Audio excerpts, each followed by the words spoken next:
Hello दोस्तों, अस्सलाम वालेकुम। तो स्वागत है आपका मेरे आज के एक नए ब्लॉग में गाइस। तो आज मैं आपको एक बहुत खास बात बताने आई हूँ गाइस। आज मैं आपको सबसे पहले तो ये बता दूँ कि गाइस आज मैं जिस जगह में रहती हूँ वहाँ पर आज बारिश हुई है गाइस। और दूसरा ये बारिश हुई है प्लस धूप में बारिश हुई है प्लस आज लैलतुल कद्र की 5वीं रात है। तो क्या आपको ये बहुत ख़ास बात नहीं लगती कि आज बारिश भी हुई है और आज लैलतुल कद्र की 5वीं यानी कि आखिरी रात है आज गाइस। तो मैं आपको इसी टॉपिक में बताने आई हूँ लैलतुल कद्र की आखिरी रात में हम लोग कैसे इबादत करें। तो उससे पहले मैं आपको बता दूँ, देखिएगा इस रमज़ान जो है अब हमारा रमज़ान जाने वाला है। बस अब परसों में भी जुम्मा के दिन हमारा चांद रात या फिर जुम्मा के दिन अलविदा पड़े तो सैटरडे को ईद हो। और अगर कल हमारा अगर सऊदी में अगर कल ईद वैसे नहीं हो रहा है, ऐसे जाहिर सी बात है ईद होगा आपका सैटरडे को ही, हमें एक और अलविदा जुम्मा मिलेगा, ये तो जाहिर सी बात है, ये सच सबके सामने आ ही गया है गाइज़। तो मैं आपको यही बात बताने आई हूँ गाइज़ कि हमारा जो रमज़ान है वो अब अबाउट टू एंड है। कुछ दिन बचे हैं रमज़ान एंड होने में गाइज़।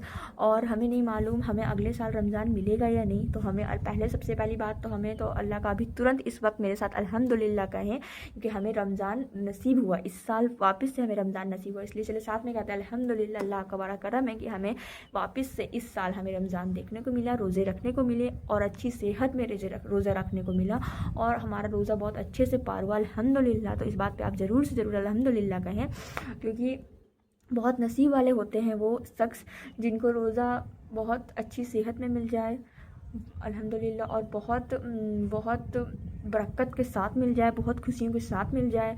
तो ये बहुत बड़ी नेमत है अपने आप में गाइस। तो इसके लिए ज़रूर अल्लाह का शुक्र अदा करें। और गाइस अब रमज़ान हमारा जो है वो जाने वाला है और रमज़ान जाने वाला है तो हमारा ईमान जो है वो बहुत से हमारा जो ईमान है वो, और अब जैसे से रमज़ान लास्ट हुआ तभी हमारा ईमान जो है लो हो जाता है।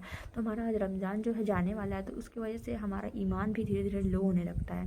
ये सोच कर कि हाँ रमज़ान तो बीत गया, हमने तो बहुत इबादत कर ली। शैतान हमें बोलता है तुमने तो बहुत इबादत की, तुम तो बहुत बड़े वो बन गए, ये बन गए, तुमने तो लैलतुल कद्र जाग लिया, तुमने तो बहुत बड़े बड़े काम कर लिए हैं, बहुत तुम नेक बन गई हो, बहुत तुम नेक बन गए हो। तो ऐसा बिल्कुल ना सुने, अब इन सब बहकावे में बिल्कुल ना आए। हमारे जैसे अमाल है अल्लाह ने हमें उससे ज़्यादा दिया है और हमारे अमाल उसके सामने कुछ नहीं है गाइस। तो ये बात हमेशा याद रखें कि हम जितना कर लें उतना कम है, क्योंकि हमारी गुनाह इतने हैं कि हम लोग जितने नेक बन जाए उतना कम है। और सबसे बड़ी चीज़ ये होती है कि आप महफिल में नेक ना बने, आप अकेले में अगर नेक हो तब कह सकते हैं कि हाँ आप नेक हो। और अकेले में अक्सर इंसान गुनाह कर देता है, अक्सर हमसे गुनाह हो जाते हैं। तो ऐसे में नेक ना, सबके आगे नेक ना बने। अल्लाह जब आप अकेले में रहें तब आपकी अल्लाह तन्हाई को देखता है कि मेरा बंदा देखूँ मैं वाकई में नेक है क्या, अकेले में भी ये गुनाह नहीं करता, तब आप कह सकते हो कि यस यू आर नेक। तो गाइस देखिए हमें ऐसा बनना है कि हमें अकेले में भी गुनाह नहीं करना है गाइस, हमें गुनाह से बचना है।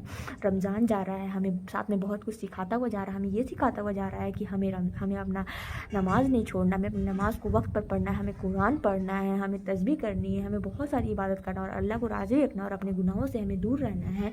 तो ये सिर्फ आज के लिए नहीं है, ये सिर्फ रमज़ान के लिए नहीं, ये हमेशा के लिए हमारा होना चाहिए कि अब हमें कभी गुनाह नहीं करना, भी हमें गुनाह से हमेशा बचना है और हमें कभी भी गुनाह के ओर पलट कर नहीं देखना है। तो ये हमारे दिल में हमेशा से होना चाहिए, ठीक है। और रमज़ान हो या रमज़ान अब जैसे कि जा रहा है तो रमज़ान के बाद भी आप प्लीज़ गाइस गुनाह ना करें। और हम सब ये कोशिश करेंगे मिलकर कि हमसे कोई गुनाह ना हो रमज़ान के जाने के बाद भी, ठीक है। और हम अपने ईमान को स्ट्रॉन्ग कर लें, क्योंकि अब रमज़ान जाने वाला है। रमज़ान में तो हम सब बेशक से इबादत करते हैं, लेकिन रमज़ान के बाद भी हमें इबादत करनी है, रमज़ान के बाद भी हमें नमाज़ पढ़ना है। क्योंकि नमाज़ ऐसा नहीं है कि हमें सिर्फ रमज़ान में पढ़ना है, ऐसा नहीं होता है नमाज़ कि सिर्फ हम रमज़ान में पढ़ लें या फिर सिर्फ हम जुम्मा में पढ़ लें, नहीं ऐसा नहीं होता है। नमाज हमारा फ़र्ज़ है, जैसे हमारे रोज़े एक महीने का फ़र्ज़ थे, वैसे रमज़ान हमारी पूरी ज़िंदगी के लिए फ़र्ज़ है गाइस। नमाज को हम नहीं छोड़ सकते, चाहे आप किसी भी हालत में क्यों ना हो। आपसे नमाज़ छूट सकती है, एक आध नमाज़ छूट सकती है बेशक से, लेकिन हमेशा कज़ा पढ़ लें। अगर छूट जाती है गलती से तो बहुत ज़्यादा आपको इंपॉर्टेंट काम है और जल्दी से छूट जाती है तो वो बात अलग है। लेकिन नमाज़ हमें ऐसा नहीं है कि रमज़ान चला गया तो हमें नमाज़ छोड़ देना है, नहीं, नमाज़ हमें नहीं छोड़ना, नमाज़ तो हमें पढ़नी है ना गाइस। तो देखें नमाज़ ना छोड़ें, नमाज़ पढ़ें, रमज़ान के बाद भी पढ़ें। और मेरा बोलते बोलते सूरज भी चला गया और अंधेरा भी हो गया है, क्योंकि बारिश हुई है जस्ट और मौसम बहुत अल्हम्दुलिल्लाह से बहुत सुहाना हो रखा है। तो may be it is the night of Lailatul कद्र। हम लोग नहीं जानते, ठीक है। इससे पिछले वाले में भी हमारी बारिश हुई थी और उस रात भी लैलतुल कद्र था गाइस। बारिश तो ऐसे कल भी हुई है। तो देखे गाइस, मैं आपको मैं जो आपको ख़ास बात बताने आई थी, अब मैं आपको वो बता दूं कि रमज़ान आज है आखिरी रात। आज लैलतुल कद्र की आखिरी रात है रमज़ान की लैलतुल कद्र की आज आखिरी रात है गाइस। आप समझ रहे हो कितना पाक रात है ये, कितना बरकत भरा रात होगा ये। और गाइस आज आखिरी मौका है हमारे पास कि हमने दुआओं की बख्शिश करवा लें।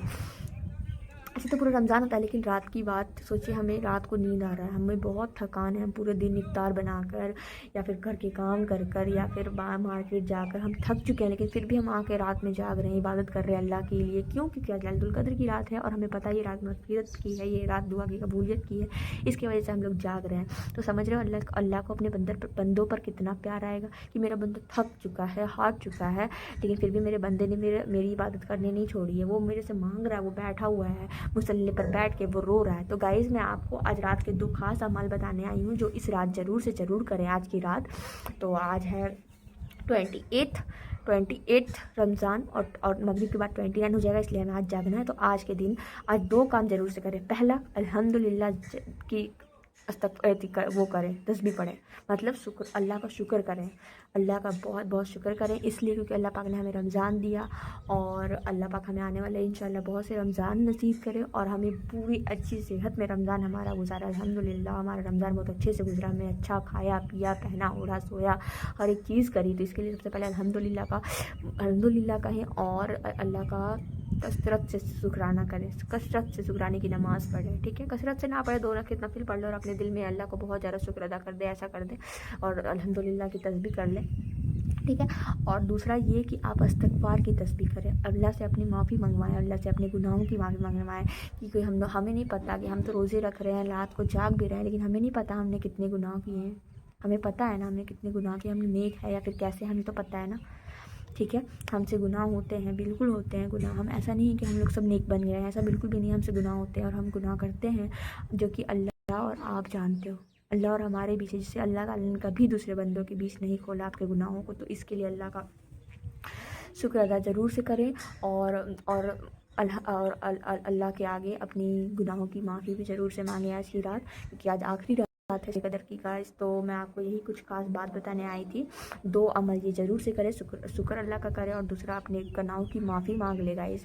तो अगर आपको मेरी वीडियो अच्छी लगी होगी तो प्लीज़ मेरे चैनल को लाइक शेयर और सब्सक्राइब करना मत भूलिएगा और ऐसे अच्छे ब्लॉग के लिए मेरे चैनल को ज़्यादा से ज़्यादा प्यार दें और मुझे बहुत आगे बढ़ाएँ। और कोई क्वेश्चन हो तो मुझे कमेंट में पूछ ले। तब तक के लिए ऐसे अच्छे ब्लॉग के लिए मैं आपको मिलती हूँ दूसरे ब्लॉग में। अल्लाह हाफ़िज़।